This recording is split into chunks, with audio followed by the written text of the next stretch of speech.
quiero empezar contándoles que cuando yo era un muchacho de unos 10 años, hubo una anécdota de mi padre que marcó gran parte de mi vida. Y se trata de una reunión en la que él estuvo con periodistas, amigos, mucha gente, y en la que estaba también el general Guillermo Rodríguez Lara, en ese entonces el dictador del Ecuador. Y entonces mi papá estaba que contaba chistes y más chistes sobre militares.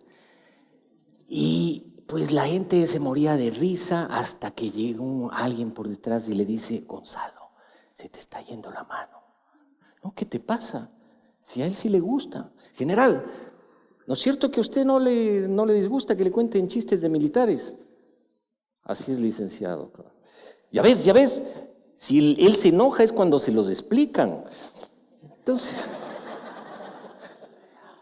y yo escuchaba tras la pared estas anécdotas que le festejaban los amigos, y para mí fue una anécdota maravillosa porque me indicó el camino de que el humor puede ser una herramienta o una manera de expresar, plantarte frente a un personaje poderoso, a un dictador, a un presidente, a un vanidoso, etc. Realmente yo a él le debo todo, más la biblioteca, por supuesto, que me dejó de los libros. Ahí en la foto ustedes pueden ver, es cuando lo tomaron preso. Y gracias a él yo me enrumbé por el camino del humor y del humor gráfico, que lo ejerzo ya desde hace más de 30 años en mi país de Ecuador, en donde, por cierto, los últimos 10 años anteriores estuvo presidido por el economista Rafael Correa, quien se caracterizó por una persecución tenaz a la prensa y por acallar a todo el que pensara distinto o lo cuestionara o lo criticara. Para contextualizarles, estoy hablando de un presidente que puso una demanda por $80 millones a un periódico por un artículo de opinión que, según él, afectaba su honra. Un presidente que puso un juicio por $10 millones a 2 periodistas de investigación, como pueden ser quizá muchos de los que están aquí o que en el futuro lo serán, por haber publicado un libro de investigación en donde se demostraba que el presidente conocía los contratos que el hermano de él tenía con el Estado. Hablamos de un presidente que en sus programas sabatinos rompía periódicos, ¿no? Y que incluso cuando iba en la caravana presidencial, él personalmente descendía del auto para atrapar a algún ciudadano que hubiera osado criticarle o insultarle o hacerle un gesto obsceno, como sucedió, por ejemplo, con este chico de 16 años que fue encuerpado literalmente por el presidente e hizo que lo tomaran preso. Bueno, en este contexto del país que yo les estoy contando, me sucedió a mí algo, y es que una ocasión me llama un amigo y me dice: Javier, prende la televisión este rato, urgente. Digo, ¿por qué? No, prende. Lo hice y lo primero que yo veo es al presidente que decía: cobarde, mentiroso, enfermo, corrupto. Yo al comienzo pensé que les estaba tomando lista ahí, hasta que puse atención y me di cuenta que todos esos insultos me los decía a mí. ¿Por qué? Bueno, estaba furioso porque yo había publicado una caricatura sobre el allanamiento al periodista Fernando Villavicencio, en el que yo daba cuenta de cómo había sucedido aquello y que se habían llevado además los dispositivos electrónicos que contenían las denuncias y la información de corrupción del gobierno, que hoy, al pasar de los años, se ha demostrado que eran reales gracias a las delaciones de Odebrecht. Entonces, descargó toda la furia, dijo que iban a aplicar toda la fuerza de la ley, y gracias a una ley de comunicación que ellos se inventaron. Y cuando me llegó la notificación, yo me quedé helado, porque no podía creer que a mí me estuviera sucediendo algo que yo había leído que sucedía en otros países donde realmente se persigue al humor. Bueno, fue una época muy tensa. Yo me acuerdo que mi esposa una mañana me dice: mi amor, sí, aunque no crean, a veces me dice así, Me dice, mi amor, tal vez no será de que dibujes de otro modo, no sé, ya no de política, que hagas otras cosas. Entonces yo me resentí y le dije, pero ¿cómo puedes decir eso? Yo lo que necesito es que me apoyes. Ella se puso a llorar, yo la abracé, los dos lloramos y claro, estábamos asustados. Porque un presidente con toda esa fuerza, con todo ese poder, resulta que además de insultarme, nos estaba persiguiendo. Yo tenía ahí algunas opciones, o sea, podía haberme echado a llorar, podía haberme escondido a que mi abogado sea quien me defendiera, o podía haber gritado y salir a la calle enfurecido a descargar mi rabia. Pero en lugar de eso, decidí ir a una tienda, una papelería, me compré una enorme plancha de cartón, fui a mi casa, coloqué sobre la mesa del comedor, tracé el diseño y empecé a cortar. Cuando llegó Gabriela, la hija de mi esposa, me dice, ¿qué está haciendo Javier? Le digo, un lápiz. ¿Un lápiz? Sí, un lápiz, voy a hacer un lápiz. Y voy a hacer otro que es un lápiz enorme, que básicamente es un borrador, porque eso es lo que ellos quieren, borrar nuestra opinión, borrar nuestro pensamiento. Y entonces decidí, sin agresividad y sin temor, también asistir a la superintendencia aquella vez, llevando mis 2 lápices, y que por cierto no sabían si dejarme entrar o no, hasta que dije, yo voy a ser el sancionado, déjeme entrar. Logré entrar y levantando el uno dije, este es el lápiz que queremos los caricaturistas y periodistas, y mostrando el que es básicamente un borrador, este es el que quieren los censores y el gobierno. Bueno, les hice dibujitos explicando que una caricatura es un proceso de construcción de una opinión, no una bomba que va a desestabilizar un gobierno. Pero ellos no les convenció mi inocencia ni mi candor y finalmente nos sancionaron. A mí me obligaron a que rectificara el dibujo y al diario El Universo a que pague más de $90,000 por una caricatura.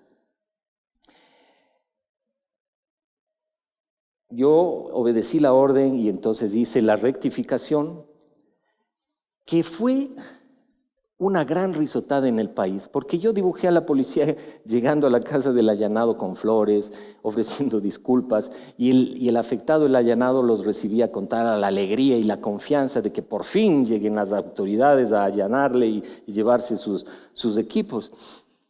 Y bueno, el presidente estaba furioso. El presidente estaba furioso, dijo, esto no es una rectificación, esto es una tomadura de pelo, que quién se cree este sujeto, que no representa a nadie, y llegó al extremo de retarme a que nos midamos en las urnas, que si yo me lanzaba a candidato de algo, no sacaba ni 2 votos. Y en eso tenía razón, porque justo estaba peleado yo de mi mujer, entonces no. Bueno, el caso es que siguió acosándome, incluso vía Twitter, se pronunciaba, y un año después encontró otra oportunidad en donde me acusó de haber cometido el delito penal de racismo, un delito que se castiga con 3 años, incluso de 3 años de prisión.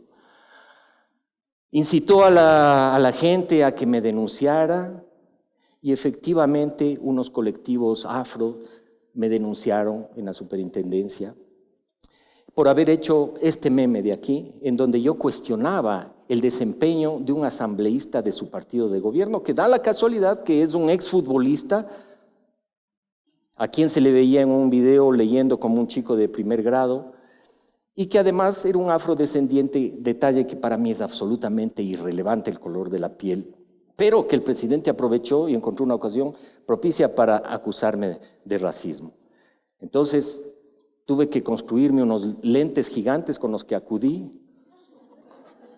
a la superintendencia para regalarles a las autoridades que se hacían de la vista gorda de los Insultos y del comportamiento, ese sí, discriminatorio del presidente, cuando a muchos ciudadanos les llamaba enano, enfermo, o a algunos medios de comunicación no les entregaba información simplemente porque eran medios privados. Bueno, el caso es que nos sancionaron y nos obligaron a ponernos de rodillas y a pedir disculpas, ofrecer disculpas. Yo les pregunto una cosa. Si ustedes fueran presidente del país o presidenta, ¿no se aburrirían de estar peleando con un caricaturista? Me imagino que sí, pero Correa no. Y entonces continuaba hostigándome, incluso llegó al extremo de, en una sabatina, mostró mi foto, lo cual ya me perjudicaba, mostró mi foto y señalando me dijo, jóvenes, cuando lo vean en la calle, acérquense a reclamarlo. Por supuesto que hubo gente que me ofrecía su apoyo, pero otros, yo hice este dibujo, que era mi manera de ridiculizarlo y lo puse en Twitter, ¿no? Pero hubo gente que sí me ofreció su apoyo y asimismo hubo otros que me ofrecieron dar una paliza. Felizmente, cuando yo ya veía el perfil de este tuitero, ya me tranquilizaba porque resulta que era muy creyente en Cristo, ¿no? Bueno, la verdad es que ya ha pasado algún tiempo y debo confesarles algo, y es que para mí ha sido muy difícil mirarme, evaluarme, aunque hay mucha gente que me dice que el modo como yo reaccioné como que rompió un dique. Y efectivamente así fue. Y en artículos de prensa, en las redes sociales, en comentarios familiares, se escuchaba, se perdió el miedo. Y efectivamente así fue, porque normalmente cuando uno se enfrenta a un grandulón abusivo, uno tiende a hincharse, ¿no? A engrandecerte para poder enfrentarte. El humor hace lo contrario. El humor no se engrandece, sino que le vuelve pequeño al contrincante. Le vuelve enano al grandulón y de ese modo lo vuelve más manejable.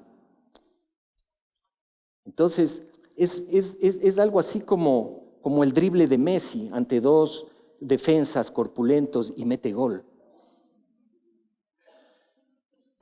El agresivo, ¿qué es lo que quiere? El agresivo quiere que te enojes.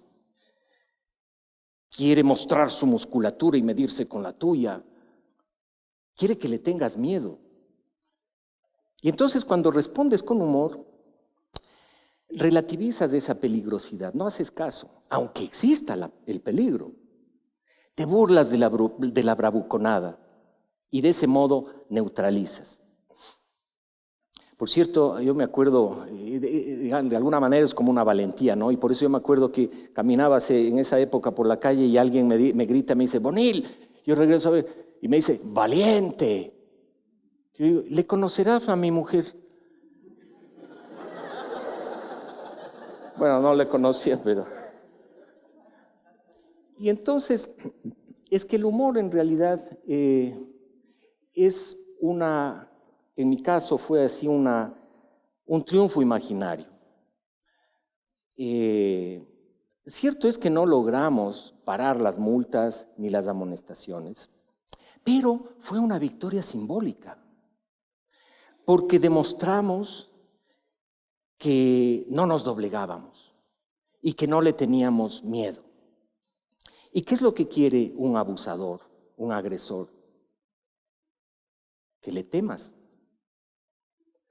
Y el humor es precisamente lo que permite evitar el miedo, evitar el temor, sortear. A mí personalmente me sirvió para sortear ese periodo, para poder responder, y así flaquito como soy, poder surfear la agresividad que venía. Y entonces, a mí me ha servido para aprender a responder con un poco más de tolerancia, de serenidad. Y en las redes sociales, por ejemplo, si alguien me insulta, yo no hago caso, así que pueden insultarme cuando quieran. Hubo alguien que O cuando, si es que alguien, cuando yo estoy conduciendo mi auto, si alguien me insulta, me agrede, yo no saco la cabeza y le respondo, ¿no? De eso se encarga mi mujer, que es buenísima, ¿verdad? No, pero una vez alguien en Facebook que me dijo que me amenazó que te voy a desfigurar la cara cuando te vea. Yo le respondí, ahórrate el trabajo, ya está muy dañada. Bueno, en definitiva, el humor es de eso. Y menciono el caso de las redes sociales, que puede sonar muy trivial, pero que es un desafío cotidiano en donde nosotros podemos expresar la tolerancia, expresar el humor, porque tenemos todos batallas que lidiar socialmente, individualmente, familiarmente. Puedo decirles como resumen quizás que a mí el humor sí me sirvió para surfear y me sirvió en segundo lugar para defender algo que es muy importante, la libertad de expresión. Y para concluir, lo que les podría decir, quisiera decirles es entonces, hagan el humor todos los días, embaracen de una sonrisa al mundo, pero háganlo con la luz encendida. Muchas gracias.